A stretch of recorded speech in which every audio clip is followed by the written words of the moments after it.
I'm John Davies with GreenBiz, and I'm here with Sheryl Connely, the futurist for Ford Motor Company at Ford's End Transit event here in San Francisco. Welcome, Sheryl. Thanks, good to be here.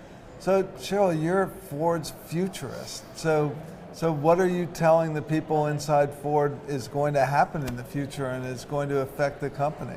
So, ironically, despite my title, my role often is to remind people that no one can predict the future, and so we can never become complacent. Our feeling that the car will always be a status symbol, or young people, will buy cars as soon as they have the money. We have to kind of explore outside those paradigms, and we do that with a lot of rigor in our efforts. So one of the things that we just published is for 2015 is our trend book, which gives people a glimpse of our innovation process, and probably out of that collection of 10, there are a number of trends that are going to be shaping the landscape for 2, 5, maybe even 10 years. So what's a big consumer trend that you've seen? Well, probably the one that's most relevant to your audience is a trend that we call the many faces of mobility. So if I were to say to you, what does mobile mean? Some people might say phone, other people will say transportation, people will think somewhere in between. And it's just, this trend really highlights that we live at this time where innovation has connected these concepts into a single word.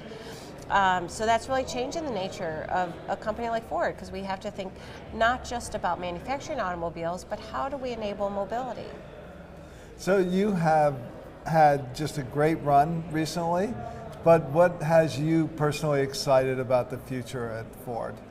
Well, we have extraordinary leaders. Of course, Bill Ford, the chairman of Ford and the great-grandson of Henry Ford, has laid out this blueprint for mobility. It was something he started talking about in 2011 and 2012.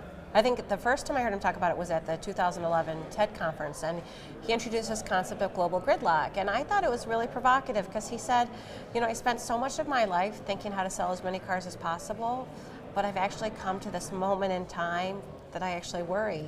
What happens if we continue to sell as many cars as possible? With a current population of 7 billion people that's expected to easily hit 9 billion in our lifetime, we're going to see a lot more cars on the road. But if those cars are just stuck in congestion and gridlock, that will serve nobody. So he has laid out a really aspirational plan, the first step of which is automated features, which are on the vehicles today. Things like active park assist, lane departure warning, blind spot alerts, all designed to help, improve the flow and the efficiency, the convenience of driving. In the midterm, I think we'll look at things like vehicle-to-vehicle communications, vehicle-to-infrastructure. So perhaps you and I are driving home at night and a car 5 miles ahead of us says, hey, there's been a crash or a collision, or there's, a downed wire. In any event, it could tell us in advance to reroute our path and save us some time. And what's probably most exciting about these things is that these will be the building blocks that may get us that much closer to a future of autonomy and autonomous driving vehicles. I, for one, can't wait till I can go to sleep and wake up at my doorstep. I so look forward to that day when I can go out to dinner and not worry about driving, having a glass of wine before driving home. Well, and there are many different business cases for it. I mean, one, of course, is we have all this distraction, right? Young people are saying, I would rather be connected to my phone than worry about driving. And in fact, some of them say it's the car that's the distraction, not the phone. But to your point, drunk driving, we could eliminate accidents, and then you have, of course, the aging population that, having your own vehicle is a really critical component to freedom, autonomy. It gives people a sense of dignity. And so our designers and engineers are thinking about how we might continue to enable their use of vehicles.